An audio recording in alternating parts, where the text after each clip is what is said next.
وخبزنا اللي بناكله بالحلال خاب، ولو ودنا نحط المخبز فروسنا الليل بنشتريه. الحلال بيكسر ظهرك بس ما بيكسر عينك. صحيح ما كملنا مدارس بس بكفينا ان اخذنا شهادة الحياة، بنصرف على حالنا من تعبنا وبناكل من جبتنا، وسندنا في هالدنيا ربنا، وكل وقتنا مشغولين ومن كل شي تعبانين، وبندوس كل طريق حتى لو كانت غلطة، وبنقول يلا بنتعلم بس عشان نعرف كيف الحياة ماشي. صحيح انكو ضدنا وما في حد حدنا، بس والله جربوا حطونا في مجالس كبار وختايره بنحل ازعم مشكلة وبنطلع بتقدير. اسمع، مش عيب انك تتعب وتشقى وتوسخ ثيابك عشان تاكل وتشرب، العيب انك تكون ملمع كندرتك ومستني من يطعمك. يا ولد صب لي فنجان قهوة بس بمعيتك اسألة وصلت؟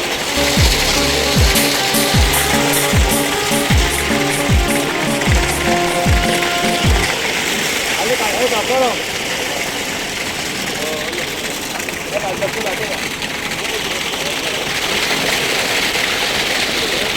عليك مكانك على الجو.